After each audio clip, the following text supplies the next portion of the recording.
Welcome to the New Masculine Podcast.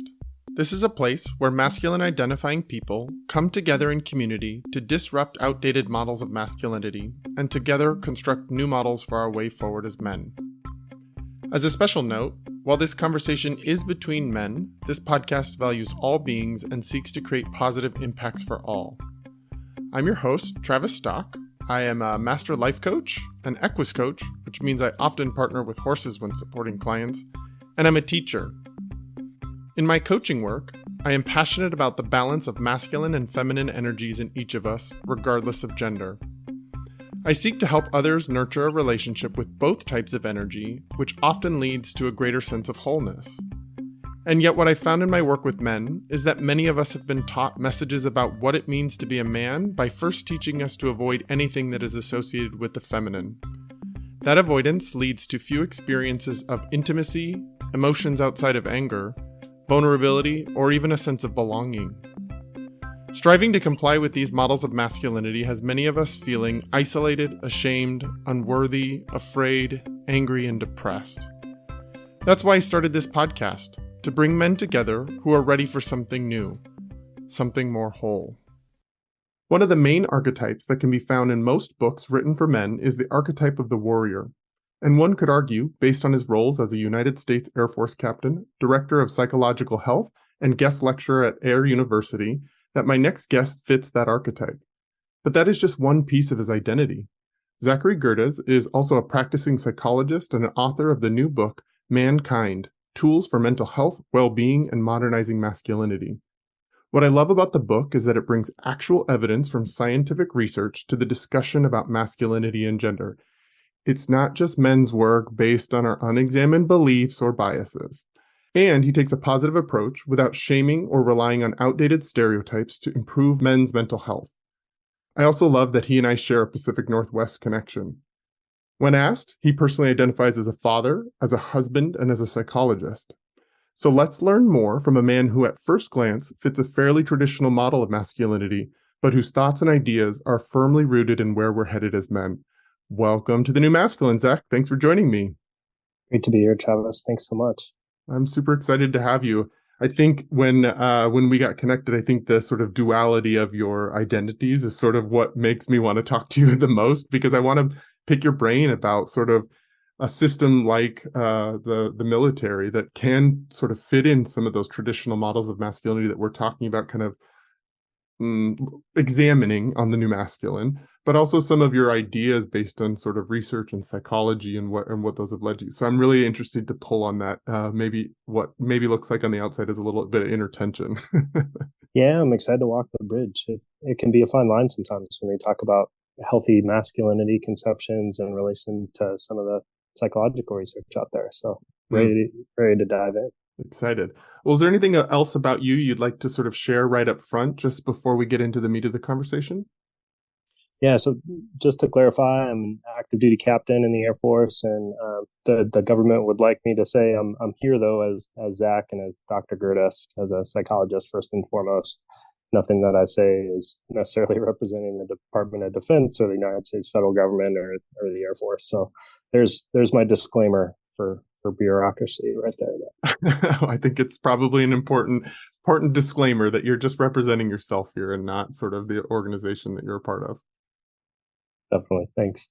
Okay. Well, let's hear a little bit about you as a man before we get into the work that you've been doing in the world and sort of your psychology ideas about what you're putting out in the world.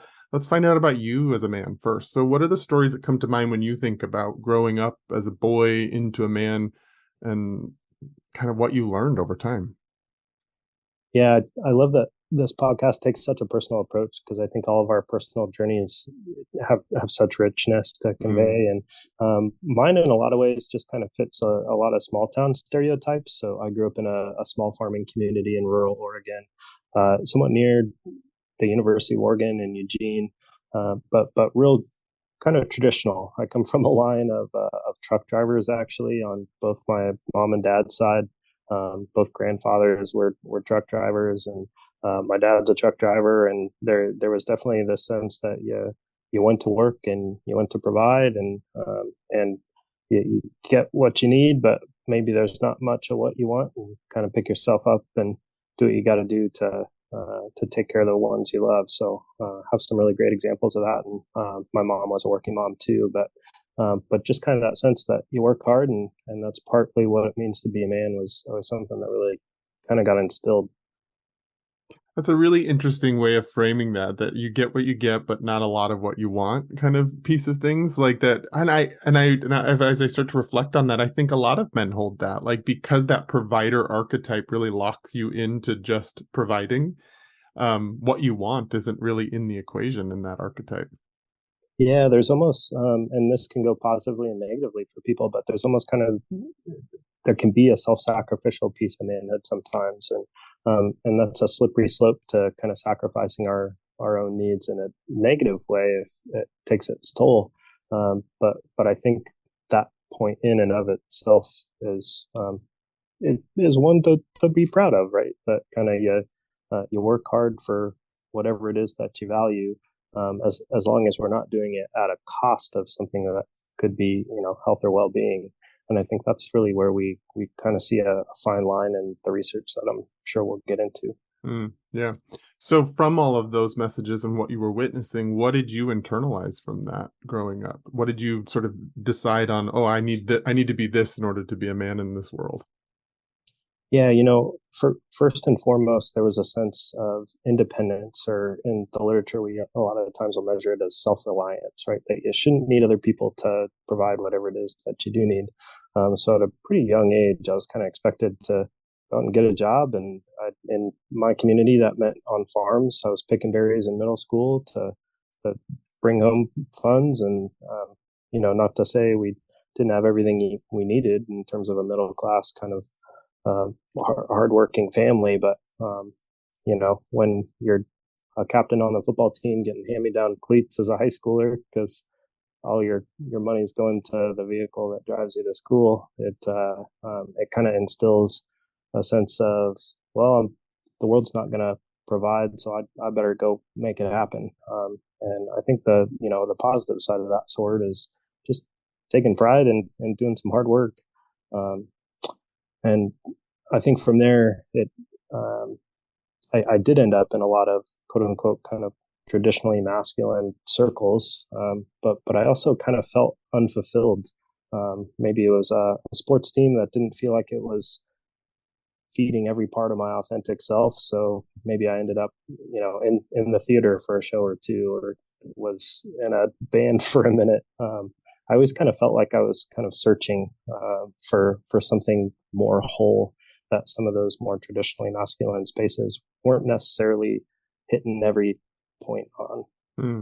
Yeah, growing up as a childhood musician myself, now I just got to get curious. Like, what kind of band? What were you playing? Give us the details.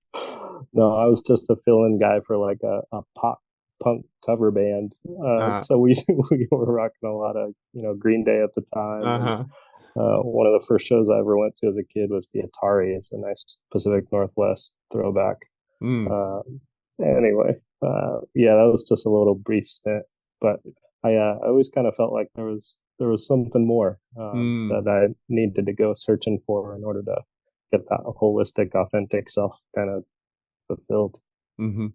Yeah, what were those things that you were going outside of those traditional circles, like the sports and that stuff? What were you gaining from going to the theater every once in a while, or being in a band like that? Like, what did it add to your life?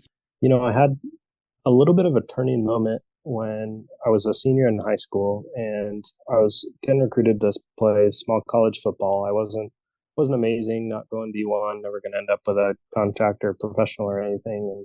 And I had this moment. I was visiting this tiny little school in Massachusetts, and in my head it was this really like quintessential, oh yeah, go back east for college, and I'm going to play small college football, and check all the boxes for this whatever this life was that I was trying to create. And I was talking to this football coach, and in the moment it was a little bit impulsive, but I kind of said, you know what? I'm not going to play college football. And I kind of had this walkout moment of realizing that my professional future was going in a different direction than kind of committing to what collegiate athletics was going to expect in terms of time. And that's not to say I don't have a lot of great relationships with college athletic community, but I kind of was ready to live and breathe a kind of more diverse and fuller part of myself. So long-winded answer to that question, which was I didn't know it at the time, but I think I found it as I grew and changed and matured throughout my teens and 20s, were all those other pieces of the self that I didn't quite have a finger on. I just knew that whatever what wasn't going to be enough in the future. That's really interesting because I think about my own experience sort of in that college time frame where I was deciding on what major and what I was going to be. And I had them a little bit more non-traditional in that I was a music major to start college, and I was starting off as an oboe performance major, and I thought I was going to be an oboist in a symphony. And I really, as I started spending so much time in a practice room and realizing how much it takes to commit yourself to sort of really solo practice all the time, I was like, I had a similar decision point, but in a different way. Like, oh, this doesn't encapsulate the wholeness of me. And there are other things I'd rather be spending my time in than really dedicating myself to this. And in order to be at a professional level as a musician, you do have to dedicate yourself to it. And so I can really resonate with that sort of decision point that goes, oh, I'm on this one track, and now maybe it's our sort of like adolescent brain that's still developing in our early, whether we just like throw caution to the wind and say, I'm not doing this anymore. I'm not on this track anymore. Yeah, there's so much crossover, right, with musicians, and if you want to be great at anything, right, it almost kind of solo tracks us. And I feel like sometimes we have the same perspective around masculinity, right? It has to fit into this one shape and one box and look this certain kind of way, otherwise it's not going to be great. And I think it just really limits us, right, to whatever your non-oboe prioritized life will include. Yeah, I mean, there's so much more to me than just that. So you sharing sort of that pivotal moment of a shift and change. What other sort of memories or stories come up for you when you think about like important developmental moments for you as you developed into a man growing up? There's as many of us have happened to us, sometimes when somebody passes, it almost kind of opens the door for introspection to our own lives. And there were a couple losses in my life that really just kind of shaped how I thought about manhood and what I was doing with my life. And as I look back at each of those, I almost feel like it was kind of like a window cracking open to say, what are you really called for? And one turning point for me was the loss of somebody who really committed his life to acts of service to other people. And another loss for me was actually the exact opposite. Somebody who I felt like kind of had worked and lived and just kind of sailed off into the abyss without kind of leaving the mark that maybe they intended to. And it was really a game changer for me to kind of see that crossroads and say, who am I? Am I the person who's going to try to kind of leave a mark? Or am I the person who is going to spend one too many nights with a whiskey and, kind of pass in complications related to a lot of physical health problems where the funeral isn't super well attended? And so for me, it really made me kind of question direction, made me question things like health. It made me really become on a quest for how I could do some good and also get some knowledge for how to be most effective in the world. Yeah, I think that's like one of the beautiful parts of loss and grief is that it does make us question a lot. It sort of fractures the norm and the reality that we've been living in, and then we have to question it. And there's lots of different paths we can take when we ask those questions. Some can't, like, don't have the internal resources in order to make a decision like you have about like, okay, I'm going to use this as fuel to make a mark in the world, to have a legacy, to decide on something like that. And some people get lost in that grief and lost in sort of the pain and the emotional turmoil that's there. But there are lots of different paths, and I think that it does become a fork in the road oftentimes for many of us when we hit those places of grief and loss that were unanticipated, especially. Yeah, for me, it came at a time where, going back to that college existential crisis mode, I started out as a business major. I was out Mm. to, make the money I didn't grow up with and have the house with the picket fence or whatever. And then life happened, and Mm. it really became one of those, um, the place where the needs of the world and your own kind of strengths or gifts align, doesn't necessarily end up, at least for me, but behind a spreadsheet. Nothing wrong with that for folks, but yeah, sometimes it is those crisis moments that knock you. Yeah. So as you shifted out of that business major and made a kind of a decision point, were you immediately going into the military from that place, or was there other stops along the way for you? The military came pretty late in the game for me, actually, relatively. So I ended up kind of backdooring myself into masculinity work. I did a lot of work with the criminal justice system in Seattle. Had a role within the prison system, and then also as a kind of volunteer with Seattle Police at the time. They were doing crisis response work, kind of way back when, and I started to realize with a lot of the folks I was working with in both those settings that holy crap, here are a lot of folks who are just struggling to find an example of healthy manhood, healthy masculinity. I remember talking to an inmate through a cell. I was doing chaplaincy work, and I had said, "Who can you think of that's like a role model for the type of guy you want to be in the community once you get out?"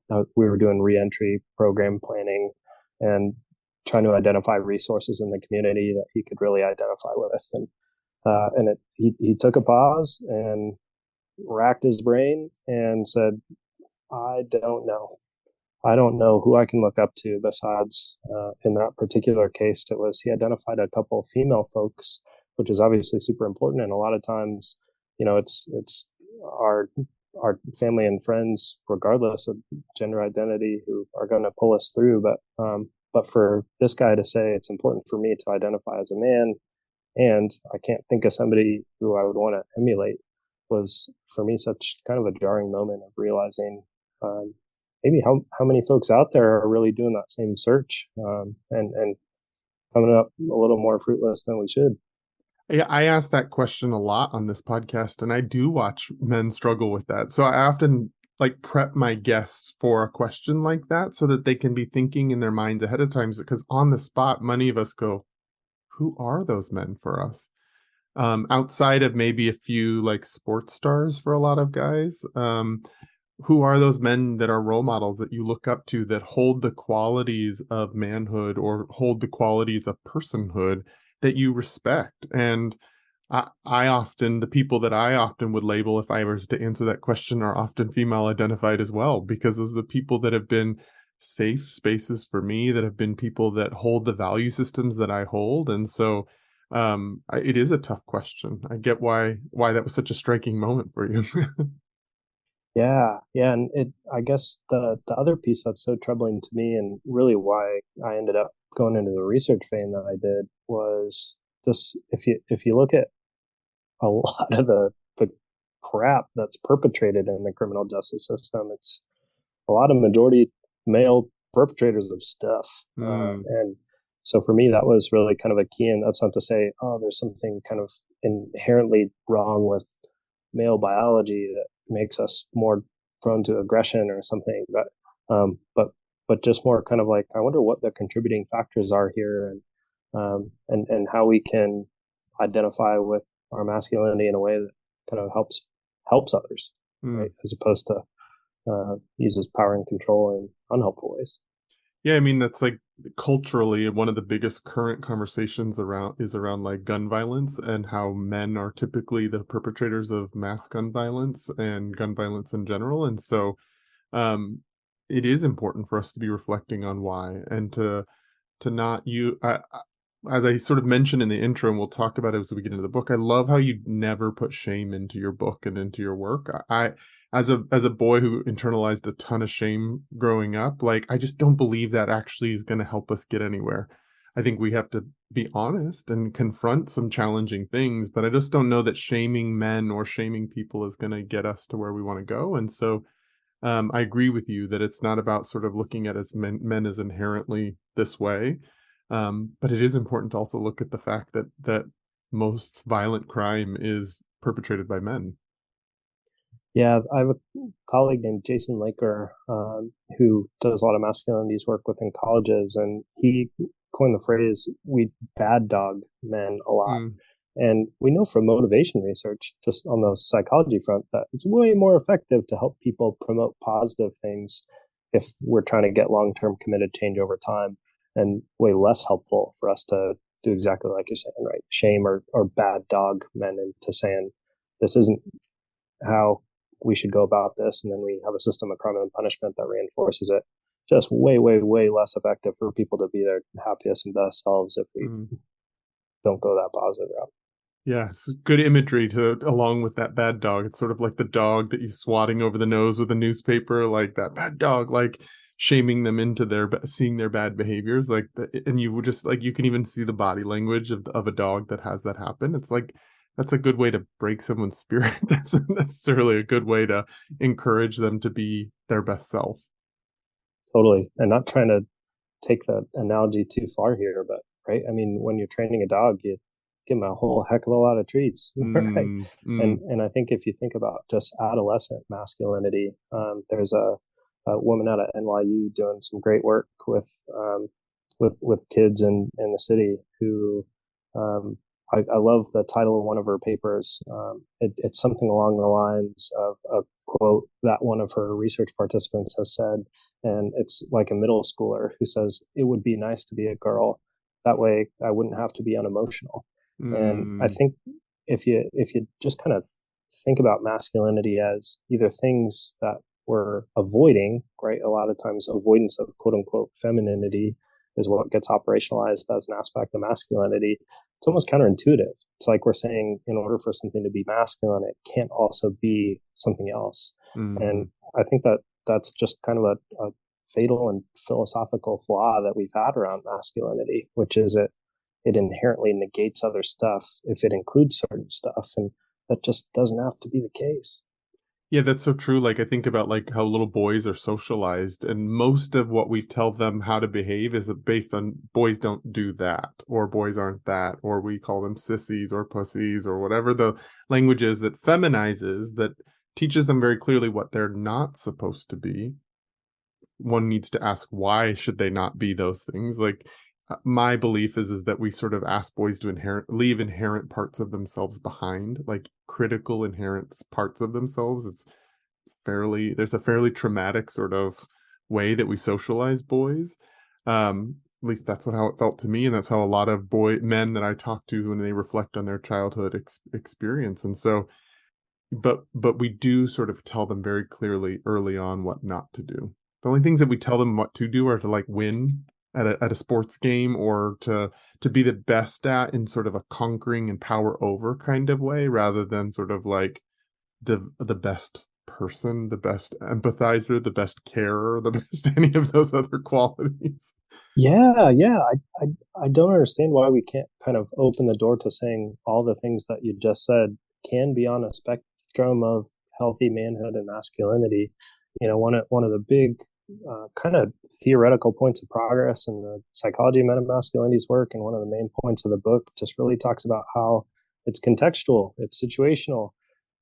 We got to start with kind of what we want the outcome of a situation to be, and then work backwards from there to be the most effective men that we can in whatever that aim is. So sure, if I'm on a sports team and we're kind of uniting for this common thing to win, then cool, let's promote positive things like teamwork and not shaming people, but helping people kind of rise to the occasion and encouraging. And maybe that does mean some high energy and intensity, and that's okay. But then what if also sports include things like having fun, and now you have a third grader who's getting yelled at by somebody who has missed the point that third grade sports are not about winning, but about right teamwork and all those other positive things. So, I just want to tell a coach who's yelling at a third grader, right, to say, hey, start with the end game here, which is we're trying to get people to have fun and build team environments and promote each other positively. And now back up from that, right? We don't have to be this, like you said, kind of hyper focused on domination at all costs. If the situation doesn't call for that to be kind of the most effective outcome. So I totally hear you. And just to bring back the emotionality point, I think as a psychologist, right, the majority of my patients and clients are male and men identified folks. And if they come in and express emotion, there's good work happening through my lens. It doesn't have to be a sign of weakness. I'll tell a lot of guys that you wouldn't go into a combat environment and not bring some intel that somebody had just brought to the table because you didn't want that type of intelligence brought up. Same with emotions. It's just a form of intelligence that we've developed as a species to give us information about the world. So why would we see that as weak when it's actually really helpful and useful information that our bodies are giving us? I love that you label it as a form of intelligence or a section of intelligence, because I think so much in our culture we kind of push it off as not intelligent. It's reactive. It's it's actually something we need to suppress, especially in man culture, suppress and avoid. And that's how you're more clear-headed. And yet what you're pointing to is it's a form of intelligence that informs our way forward rather than sort of gets in the way of. Yeah, and too often, especially when we're teaching kids kind of how to be men around emotions, we lump all kinds of emotions into that anger box because we've said that what is okay to show are things like aggression, because that goes back to the dominance and power and control stuff you're alluding to. And it's wrong, and it's limiting in terms of the way in which we take the world at face value. If we go into a situation that actually doesn't call for anger as the most effective emotion to respond to there, we're setting ourselves up for failure in order to put on this masculine front that's totally a mask, right? So if I have somebody who's experiencing, embarrassment or shame or guilt or regret, instead of anger, well, all right, let's call it what it is so we can use the right tools for the job here, which is you want to help build insight and regulation into whatever that emotion is, not just lump it into the wrong box that you put a mask on because it felt more masculine to be pissed than it did to be sad. Mm-hmm. Yeah, so true. I want to take a step back for a moment because I think it's really interesting that when you were talking about the gentleman you were talking to that didn't have sort of role models for men in the world, and I want to ask you to sort of identify some, see if you can point to any that resonate for you in your life around role models, because as we're talking about it, we both have this value system of like pointing out what's good, taking a positive approach to it rather than just looking at and critiquing it. But like, what are some of those role models for you, or who are some of those role models for you when it comes to men? Yeah, I think where a lot of the for me, kind of cheesy symbolism sometimes that people talk about masculinity with, kind of, wizards and warriors and this stuff. I think it kind of stems from something that might not be an accurate picture of reality, which is there's this kind of there's this archetype that is all of the things, and I think in reality there's probably not the one person who is all the things. Maybe there's a lucky few out there, right, who can kind of say, gosh, I want to be everything that person is. But in reality, for me, and I think for a lot of folks, we piece this sucker together, man. We're taking so true, taking bits and pieces, right, of everybody that has influenced us in positive ways and negative ways. And a lot of times we start with those closest to us, like family or like close mentors or friends. And I would be the same to start close to home in that way. And also, I think sometimes we limit ourselves if we stop there. And so I had I had one mentor tell me, I was so mad at him for saying this actually at the time, because I was like seeking answers and I needed wisdom and guidance. And he said, maybe you're the one that you've been looking for. And I just wanted to say, no, that's not what? No, I'm seeking it, Pulling and I'm some looking Yoda all crap these on you. places. Yeah, right. Like the answer is within yourself, right? And I was just like, no, it's supposed to come from you, Uh-huh. jackass, right? But it was such a turn on the table at that time to say, kind of like, wait, maybe I'm piecing together this thing imperfectly, um, but maybe, yeah, maybe I do. I'm looking out the window when I need to be looking in the mirror and know Mm. that I have a lot of answers. I just haven't given myself permission to own them. Mm. Oh, I love that. Not the answer I expected to get from you. I love that answer. As you were talking about this, the whole sports reference and sort of like what are we trying to develop and contextualizing things. One of the archetypes or the sort of role models I keep playing with that I just love is that have you watched the show Ted Lasso, the soccer show on Apple TV? Yeah, yeah. It's like that's the sort of men on that show. There are some of those like humoristic sides where they're the sort of traditional or outdated models get to pop through and stuff, but for the most part there's so much kindness, care, thoughtfulness, connection, desire to like improve as beings, not just as players. There is a definite attention to winning, and yet it's not at the cost of well-being and humanity. And so I just have always loved that there's now a show on television that you can watch where you're like, for those people who are like the guy you were talking to that didn't have somebody to look up to, it's like, oh, I can watch something and pull some of those pieces from each of the men on that show, because there are a lot of really sweet, kind, wonderful moments while also achieving and being very sports oriented.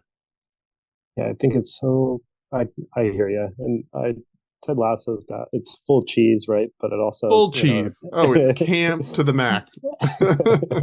but it definitely tugs at something that I think really kind of genuine and authentic underneath, Yeah. which is we don't have to make manhood or masculinity a limiting thing.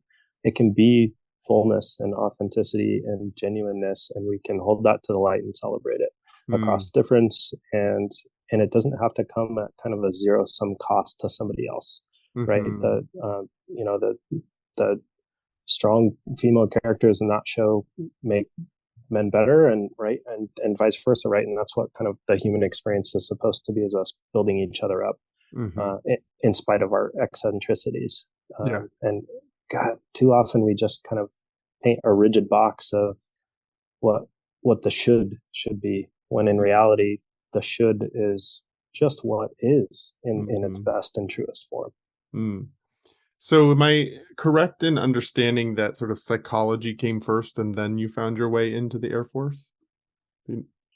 Yeah, so I actually joined up at the tail end of my doctorate. Mm. So I had, as I looked for places to go apply the men and masculinities work, I kind of said, where are the places I can most do that?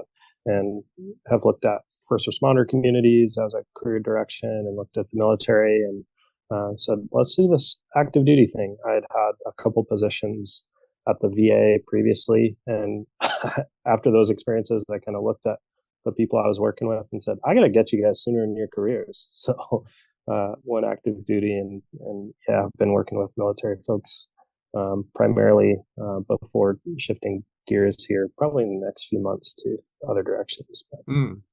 So what's it been like being in that system for you as somebody that holds these kinds of value systems and also in a system that I don't know, I'm not in it. So maybe I'm having a gross overgeneralization, but we often can think of sort of more traditional models of masculinity that, as I said in the intro, like the warrior archetype is sort of what we think about with the military. What's it been like for you being a man in that space? Yeah, I'll give you a couple directions in that way. Number one, which is just exposure to trauma, just really has a, I know it's obvious, but just such a profound impact on the brain. Mm, And so when you're in a culture that exposes people to trauma kind of in and out, whether that's in training or whether that is in the sandbox, as some people refer to deployment as, just being exposed to death and violence and gruesome content, it just really, I mean, psychologically, it really takes a toll on your hippocampus. It punches it pretty hard, and it sticks with you. And so I would just say for anybody listening who has had that exposure to trauma and has, even just Googled some of those symptoms, that's real shit. And we have a lot of really great treatment for it.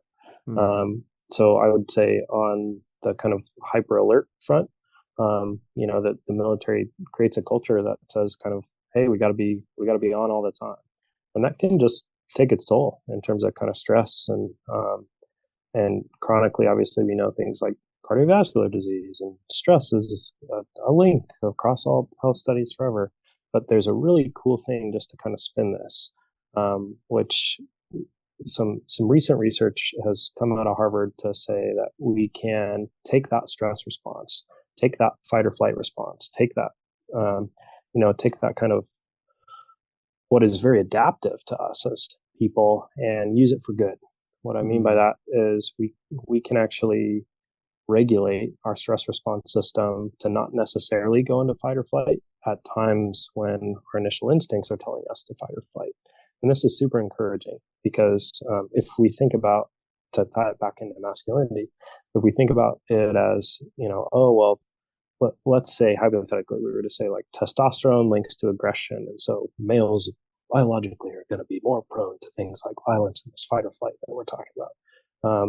In reality, we have a lot more of a tool set to regulate it than sometimes we think we do. And then we excuse bad behavior as just this innate natural response that we couldn't control. And that's kind of trash because this regulation system, your prefrontal cortex and your frontal lobes, it actually has an amazing capacity to regulate that fight or flight system. And that's really what military training is intended to do. It's intended to make you think clearly in times of stress. And hey, that in some respects has worked pretty well for folks. And otherwise, it obviously can take a toll and sometimes can reinforce some of the stereotypes that maybe you're thinking about in your head. Things like self-reliance or rigidity or unemotionality or fill in the blank on kind of masculine stereotype that overlaps with military stereotype. But what I would say is in response to that, we really have an opportunity to help people access the care that they need in order to be most effective for the mission too. So I'll paint it as you go to dental every year. We might as well be treating the brain as part of the body too, because last time I checked, those are connected. Just because mental health is a few hundred years late to write the medical party, but psychological tools and resources are some of the most important that we have for things like health and wellness and decision making and being good leaders and good people. So let's hone them. It's not weakness to utilize psychological tools and resources. It's building leverage and it's promoting freedom and it's being our kind of best and truest selves if we can hone that sucker. I think that's a really good framing that I picked up on while I was reading the book, which is to reframe our sort of mental health stuff, which can be a little scary and risky and vulnerable for men. And sort of there's lots of barriers to wanting to say yes to receiving some mental health support. And so one of the ways we can reframe it that does make it more accessible is sort of like, as you're talking about, like the brain is a part of the body and brain health is important. And these tools can be good for brain health, not just, we're going to talk about your feelings and we're going to it doesn't have to be those things that men often reject about sort of mental health work or asking for help or getting connected with a psychologist, a coach, a therapist, any of those things. But we can help reframe it for men so that it's actually about of course we have to get our teeth checked up. We have to get a physical. We have to tend to the body, and the brain is a part of the body. And there are ways that we can tend to the health of the brain. Definitely. Yeah. And I think sometimes that's a great irony for me is being in, military culture, there's such a physical fitness kind of promotion culture. And I would say, well, what's the thing that pulls you off the couch when you don't want to work out? It's not your feet having a really kind of conscious and intentional conversation with themselves about how to, get motivated and be the person you want to be, right? Like that mental health is physical. Uh-huh. Yeah, that's so true. Yeah, I think that they're being able to ask questions like that is really helpful for men when we get to like put some logic behind like, oh yeah, what is it that motivates me to get off the couch? Because anybody that has ever been in some sort of physical health exercise routine knows that not every day are you motivated to get to the gym, to get out there, to work out, to exercise. And so in those days where it's not, what are you using as motivators, and helping unlock some of that can help us start to unlock further into mental health spaces and brain health spaces. Definitely. Yeah. And I think the way in which mental health is still catching up to the party is, I almost feel like here's where self-reliance gets in our way, because we think we should know all the things in terms of psychology and mental health, right? Because we say, oh, or at least how I was raised, I should already be able to know how to, pick yourself up by your bootstraps and do what you got to do and blah, blah, blah. And when it comes to psychology, I mean, we're like, we go to school for 10 years for a reason. We don't inherently teach good mental and relational health to like sixth graders in health class like we do alongside whatever else we're teaching. So I mean, maybe we do now as our curricula changes over time, but these are things we probably don't have all the answers to already, and that's okay, right? To go and find stuff. Mm. I think that's so important because even as a man who's doing work in this space, who's a coach, who is a social worker, like I even catch myself in that self-reliance piece. Like I think I always joke that I'm the content of my business, not the business of my business. And because those business skills feel scary and hard, and I didn't get an MBA, and that's not why I got into the work that I'm doing. And so, and yet it's an important aspect of actually being able to run a business. And so, I can see places where I avoid asking for help because I feel like I should know that already, or I should already know how to. Like a recent example for I'm currently a sole proprietor as a business entity, but I'm trying to move into an LLC. And I was like, I've avoided doing any of the process because I felt like I'm not smart enough, or I should already know what that is. And yet all it took was like reaching out to the SBA to find out like some like a business advisor that could help me with some of the steps on that. And so it's like noticing how much torment and like avoidance I went through just trying to be self-reliant, and how detrimental that is to me, my business, to anything, like my well-being. Yeah, and that I totally hear you on that, and I think too often, gosh, we use fear as kind of this jacked up mentality towards the thing that we almost internalize it and then defend ourselves by saying, oh, well, it's the system that didn't make this easier to access, or, Mm-hmm. we almost like get defensive about that.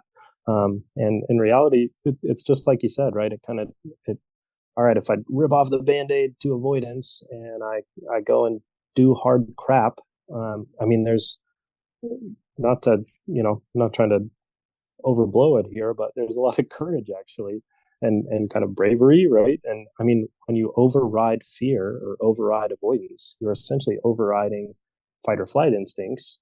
And so, I mean, yes, going and finding answers can be a form of strength, courage, and isn't that actually right in line with some of maybe the masculine strengths that we're talking about, right? Like go find the stuff, go learn the stuff.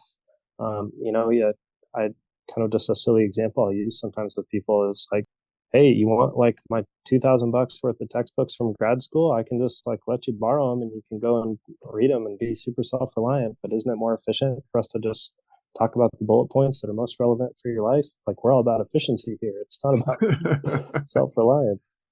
Yeah, I think that self-reliance piece, you talk a lot about that in the book. And there's some things I want to draw you out on in the book as a way of sort of kind of teasing it up for the listeners of this podcast who might be interested in actually going out and getting the book Mankind.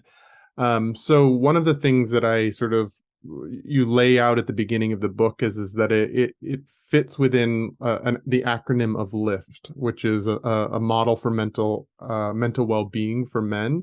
Can you share with me a little bit about what people would expect from this sort of LIFT model? Yeah, so when you look at the masculinity literature and the social sciences, so talking primarily about psychology, sociology, there are various ways that we've kind of conceptualized masculinity as these certain quote unquote norms And what I found in researching a lot of that stuff is that it almost kind of reinforces some of the boxes that we're trying to break out of, actually. So the LIFT model, it stands for building leverage, insight / intelligence, freedom, and truth, an acronym, for being our kind of best and truest selves. We don't have to limit ourselves cognitively or psychologically by saying what it means to be a man is putting ourselves back in these boxes. It actually means freeing ourselves from these boxes in ways that don't feel like we're abolishing masculinity, but rather just adapting it and making it more flexible to accommodate a fuller sense of what it means to be a man. So the L and lift, that leverage piece, is about the self-reliance stuff that you're talking about how we kind of culturally sometimes take this one-man wolf pack approach to problem solving, when in reality it's the exact opposite that has kept us thriving for millions of years as a species, which is community and shared knowledge. And sometimes I'll just talk to people about, so sometimes I'll say, well, is this normal? I work in mental health and people are so worried about wanting to be normal. And I kind of push back and just want to say, what the hell is normal? One of the examples in the book I talk about when I was stationed at Wright-Patterson Air Force Base in Ohio was learning just some history about how we designed cockpits in the Air Force. Originally, we there was this is 100 years ago, but the group that designed cockpits designed it for a man who was this tall and this wide, and you had to have these physical specs in order to fit this cockpit. Then they designed this cockpit and then screened out a bunch of people and realized they had 0 pilots that were going to fit this average Joe cockpit. And isn't that a testament to reality, which is nobody is that average line from high school stats. That average line doesn't really exist. There's a great book out there by Harvard professor about the end of average, which is none of us are average. We are all just combinations of stuff. So what if we celebrated that diversity? And what if we included that as a conception of what it means to be a man, which is, freedom to be your authentic self. So then going into the other pieces of that, that's where things like insight, intelligence, and promoting freedom and just being true to ourselves can all be aspects of what it means to be a man. It doesn't mean you have to choose between a boxed in, rigid, stereotypical form versus nothing. You can choose this third path that's somewhere in the middle between abolishing gender entirely, if this is something that's important to a lot of us, right? And at the same time, it doesn't have to be a rigid, outdated stereotype. I think that's what I really appreciated and sort of agree with you the most about in this book is that so many of our current ways of talking about things or the ways that we view masculinity are quite limiting, quite in a box. They're restrictive, they're limiting. Even the conversations we're having about gender, like, do we throw it all the way out? Do we keep it? And yet all you're advocating for is expansive definitions and flexibility within those. Like, it's more, not less, and it's flexible, not rigid. Total What a perfect novel summary. Yeah, right. Exactly. Yeah, it's not rocket science. It's almost logic, right? And it's what kind of feminism adopted, which was, hey, we're not trying to, we're trying to expand what it means to be a woman. We're not trying to. I mean, there was kind of in the 70s, right, that androgyny or throwing out gender entirely is kind of the only way that we can get to human strength. And now we know that can be one really important piece of human strength, right? If somebody doesn't want to identify as a particular gender, doesn't, right? The gender binary might not be a thing, but that doesn't also mean there are millions of people who are saying like, hey, this might be an important piece of my identity. Same with race, right? We've transcended beyond this kind of colorblind approach. If people are saying, hey, maybe this is an important part of my identity that I want to be seen with and include some important stuff about who I conceptualize myself as. All right, well, who am I telling you not to? And same can be true of gender. Yeah, I think I really appreciate this approach because I find myself often in this sort of like inner tension around being a part of the queer community and having people in my community that are deconstructing gender, that are sort of advocating for their own identity that's not pre-prescribed. And I value that so much. And I think there's so much importance to people being able to be there authentically. And yet I also believe that we don't have to in order to do that, we don't have to take away important parts of other people's identities.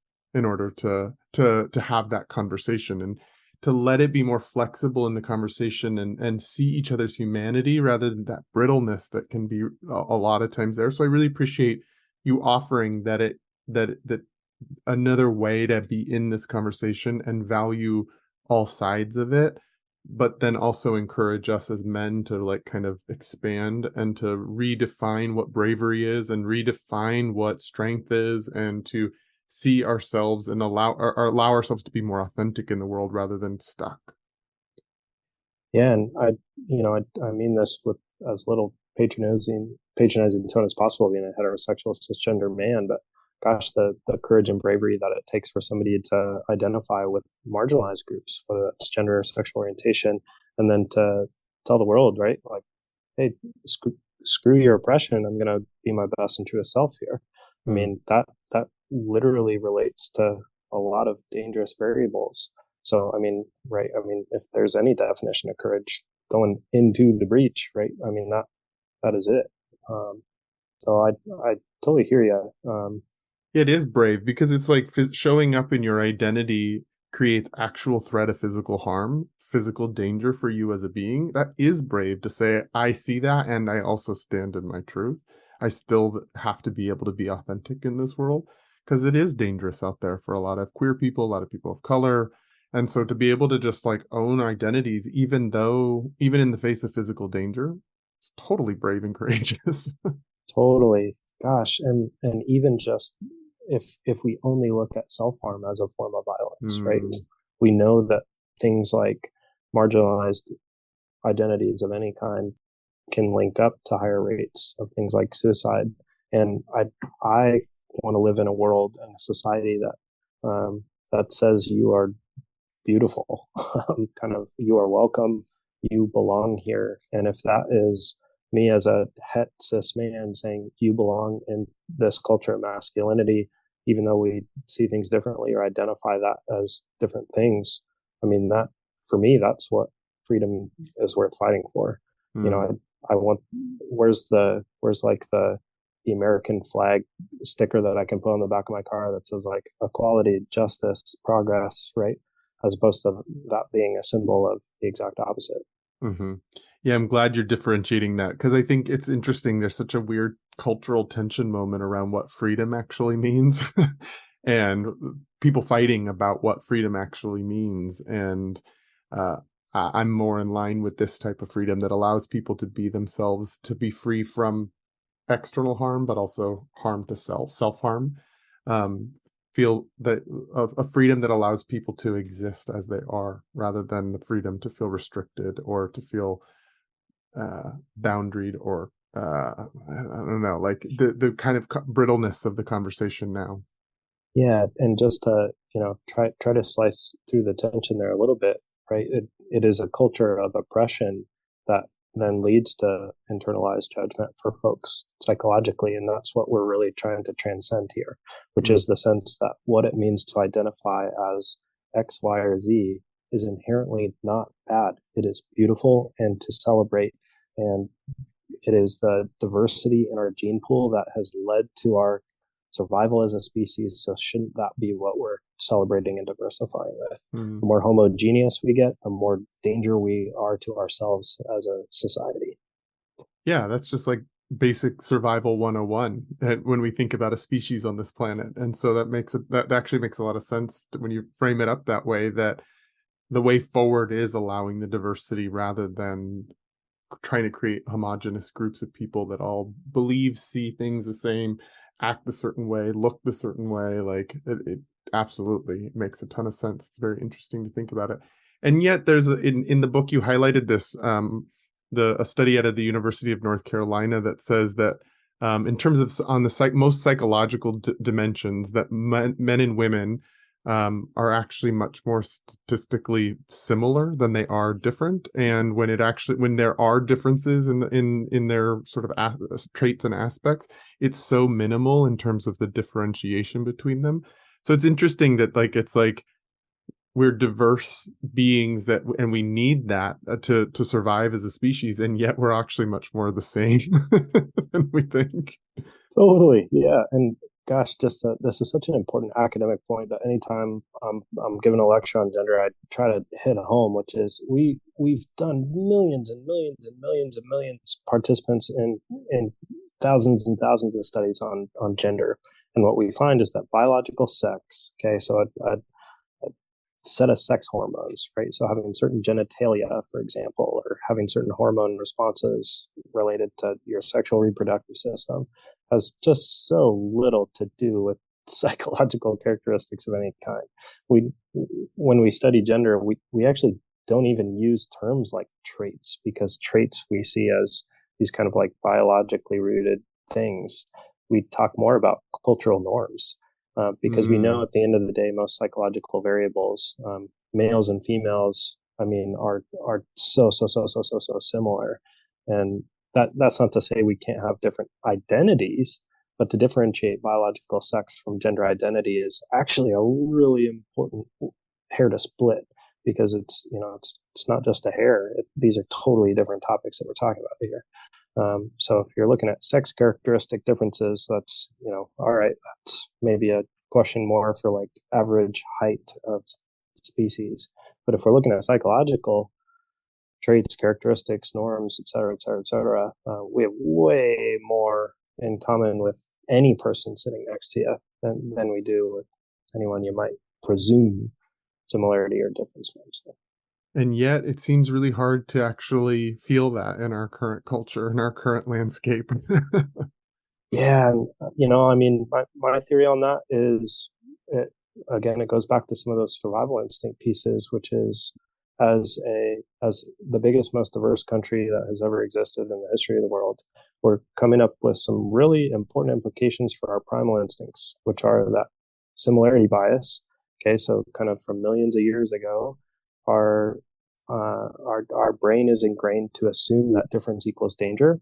And in reality, in our current climate, that couldn't be further from the truth. But our primitive instincts in our brains are still going to assume that. Well, I'll give you the example of kind of a classic one.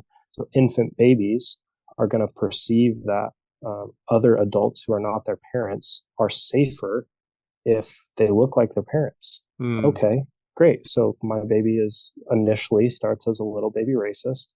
No, I'm just kidding.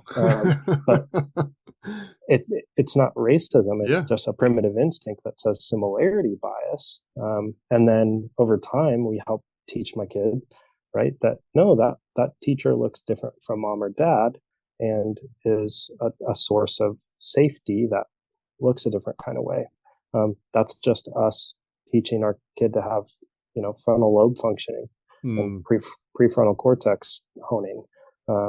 So there's a real classic example of this in a book called What Happened to You. Bruce Perry and Oprah actually is the co-author. But just talking about trauma, right? And over time, our brains imprint what we view as safe or less safe. And so if we only see sameness as safe, then gosh, we sure are never going to survive in this country or in the world at large.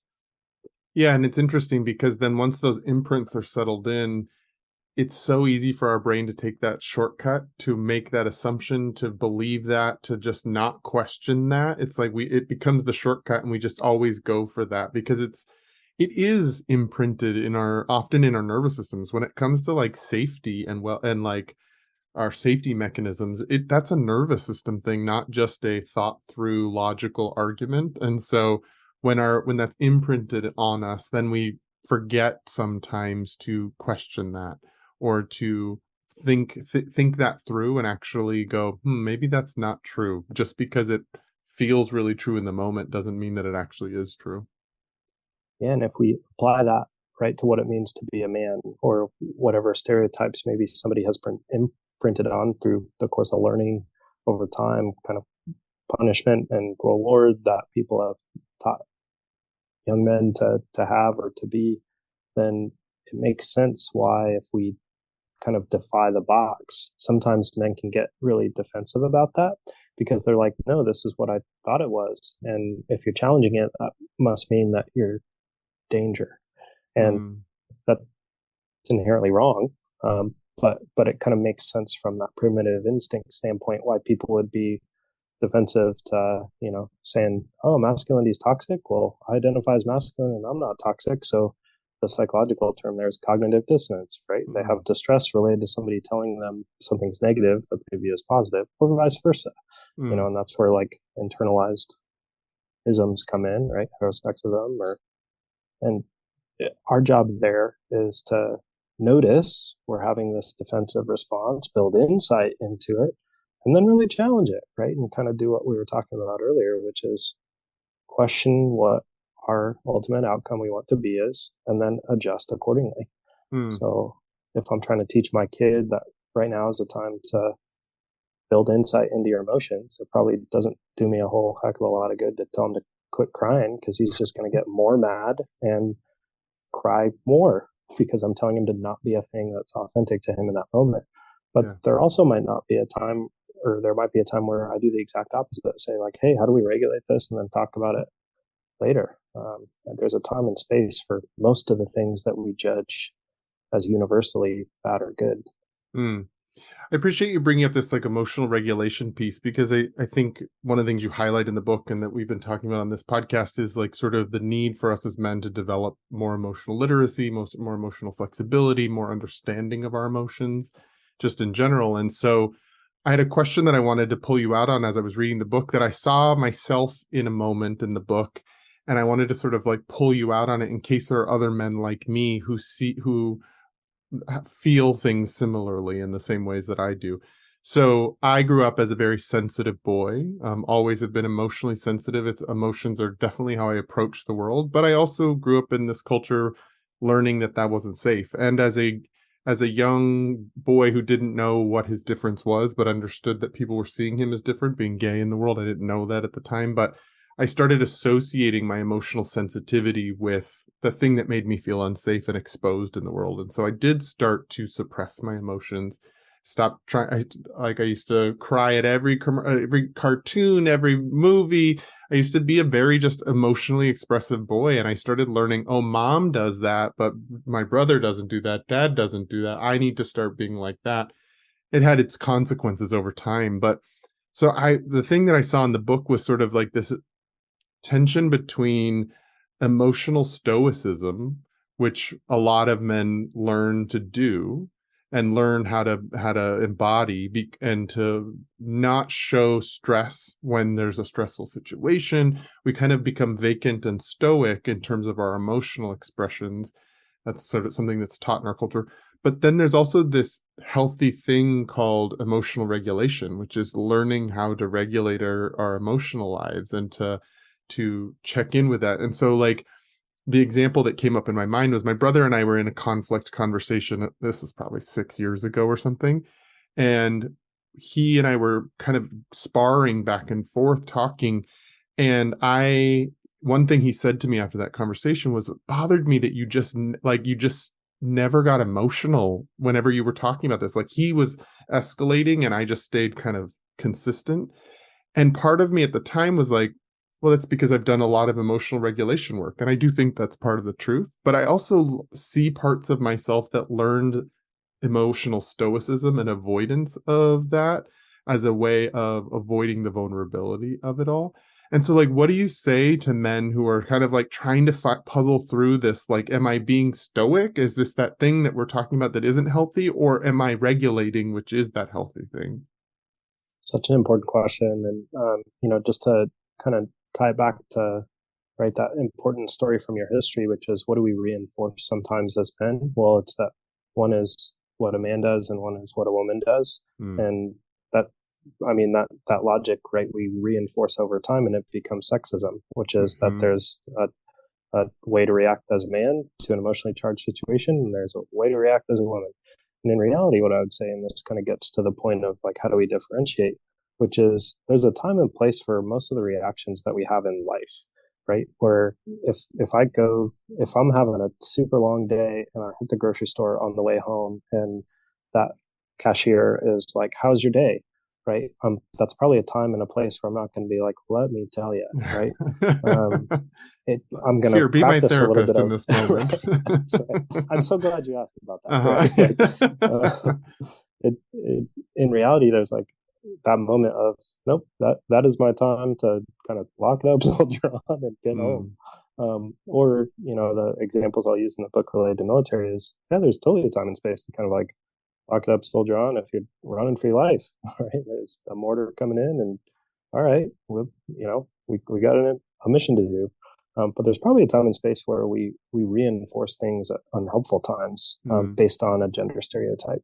And that's really what we need to push back on, right? Is that there's not a way to react as a man and a way to react as a woman, but there's a way to react authentically that is situationally dependent on what you want to be in the moment. So if I'm trying to have a rational conversation with somebody and I need to process my emotions on the back end of that conversation, maybe I'm doing that more in, let's say, like a work environment where I feel like my emotions aren't super safe. And this is a great irony, right? I'm kind of working in mental health, but sometimes there's a meeting where it's important to be kind of authentic emotionally. And sometimes there's a meeting where I actually kind of have to check and balance that and then talk about it with a friend afterwards.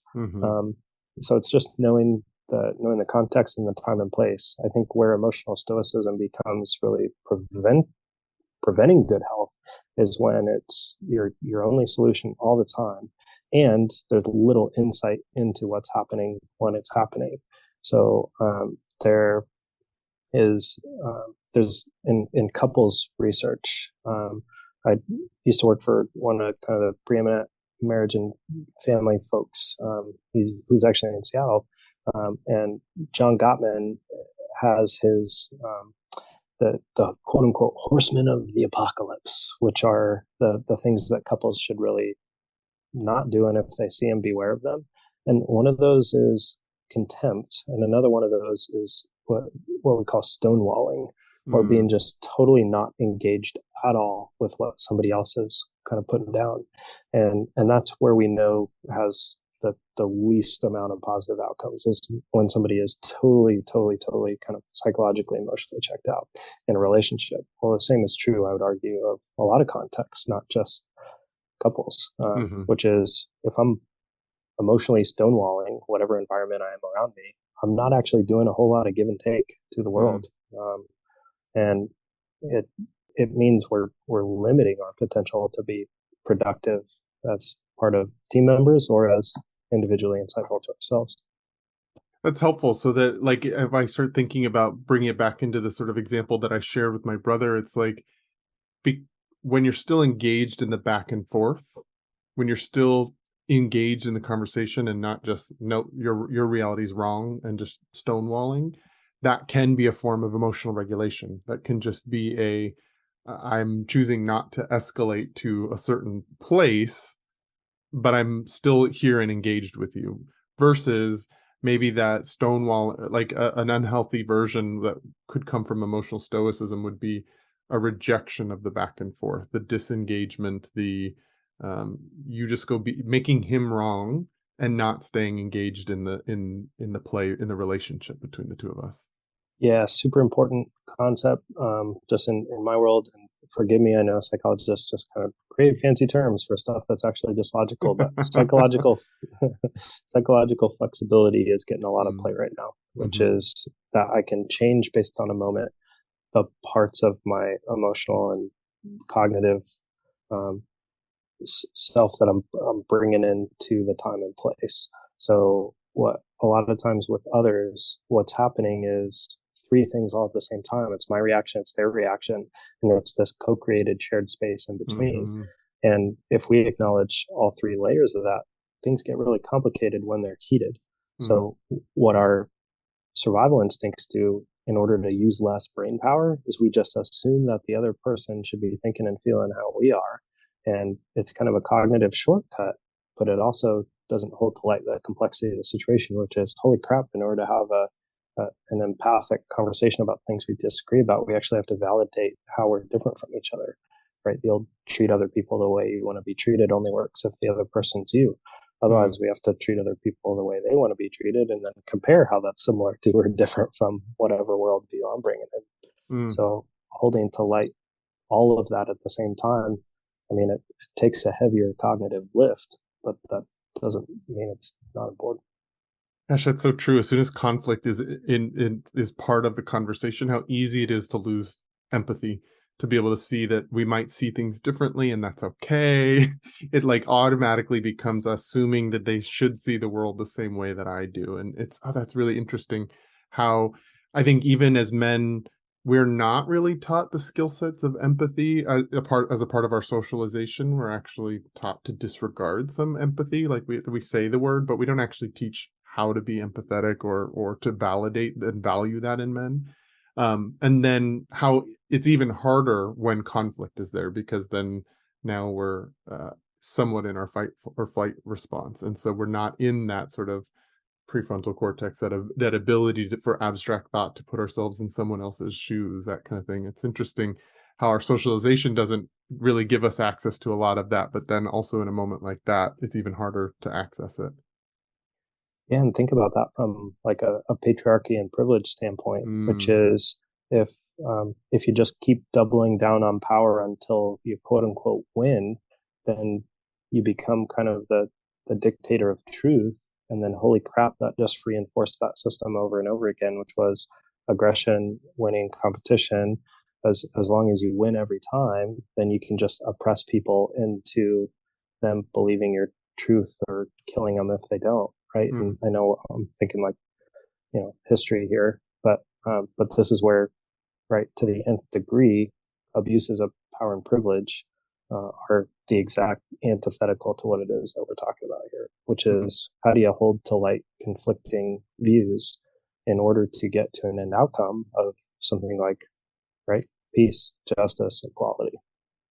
Yeah, I appreciate that you always have that sort of reminder for us that it's about getting clear on where we want to be and then reverse engineering from there, rather than just being in the reactive state that we're in. But it's like, if peace and justice are sort of at the are the end goal, how do we work our way towards that? And so I appreciate that you always kind of help us remind us to come back towards what are we solving for? Where are we trying to get to with this? Yeah, and there's obviously there can be a lot to be really angry about in Hmm. society, and there's totally a time and place, right, to kind of like raise that sign that says no more. Hmm. And there's probably another opportunity also, right? There's kind of a semicolon or an and or an at the same time. It says, and there's this other context in which it's probably more helpful to have a different reaction, right? And that doesn't minimize either's importance or minimize uh, the role that kind of like a holistic sense of the world can really be important for, but it is to say there's a time and place for different kinds of reactions in terms of how effective they are for whatever you Mm, want the outcome to be at the moment. totally, absolutely. So I've really appreciated getting to know you, getting to hear about your sort of work in the world, and just sort of get to know you as a man. I It's been really powerful to hear some of your perspectives and to read your book, and I really encourage people to go out and get that book, because it does provide this non-shame based, non-outdated stereotype way of looking at things that are challenging, but then also what are we going to do as in a positive direction towards our mental health. So I thank you so much for being a guy that's actually putting this work out into the world, and being in systems that might on the outside look a little challenging, in order to confront some of the systemic ways that patriarchal systems and outdated models are kind of embedded in the culture. And so thank you for being that kind of man. If you were going to leave men with one piece of advice who are listening to this podcast, or people in general who are listening to it, what would you sort of say as your kind of last note? Appreciate all those words and just want to say cheers to doing the good work. We need folks thinking kind of critically and positively about what it can look like to be a man in a lot of different types of spaces. Mm, And I think that's what I would leave as a take home, which is we have a lot of psychological tools and resources out there to help us be better men, and mm, those are congruent with what it means to be a man and what we can think of as masculine strength. That doesn't have to be a zero sum to femininity or to women or to gender non-binary folks or to gender non-conforming folks or to this isn't an us versus them. This is mm, embrace our potential to identify human strength as masculine if you want it to be linked to your gender identity. There's mm, nothing wrong with something being integrated into your gender identity as a man, that also can't be in another set of identity or values. So like you can have a strength that you identify as masculine that somebody else identifies as feminine. Those can all be the same strengths that we're just identifying as related to how we see ourselves as a gender. That's totally okay for all those things to exist at the same time. So just to double down on some of the concepts from the book, building leverage as opposed to having isolation as self-reliance, building emotional intelligence is a form of that. Promoting freedom for us to be our authentic selves and to take down oppressive tendencies or to challenge patriarchy and privilege when we see it. These are forms of promoting freedom that are congruent with a healthy conception of what it means to be masculine. And at the end of the day, we have to use a military term, foot stomp the truth within ourselves to be our best and most authentic version. We don't have to conform to inauthentic or disingenuine norms or behaviors or characteristics in order to fit in. In fact, we are called to be the exact opposite, right? There's one of my favorite quotes is from a theologian named Howard Thurman. It says, "Don't go out and do what you think the world needs. Go out and do what makes you come alive, because that's what the world needs, is people who come alive." So the more we can come alive as men to say, here's how we need to improve our culture around masculinity, and more accurately, masculinities in the plural, to be more flexible and authentic, to be our best selves, then the more we can embrace each other and hug this sucker out. Hug this sucker out. That's a great way to end that. I love that. Thank you for that. So if people wanted to go buy the book, what's the best way they can do that? And also, how are they going to find out more about you in the world out there in the internet? Yeah, so the book, when you're checking it out on Amazon or Googling it, it's Mankind with a space in between. So MAN space KIND, and it's tools for mental health, well-being, and modernizing masculinity. If you're to just search Mankind and my last name, GERDES, you can find the book there. And then 2 websites out there for me, ZacharyGerdes.com, ZacharyGerdes.com, or liftthemind.org, LIFTTHEMIND.org. And I'm on Twitter too, at Zachary Gerdes, with, like 4 followers. But well, I'll make sure all of those are linked in the show notes so people can easily access them. If people want to get in contact with me, you can go to my website at travisstock.com. You can follow me on Instagram at Traver03. That's where some of the ongoing conversations of the New Masculine are happening. And if you're also really excited about the mission of this podcast and want to become a supporter, you can go to patreon.com/thenewmasculine. That's patreon.com/thenewmasculine. Thanks so much, Zach, for joining me. And until next time.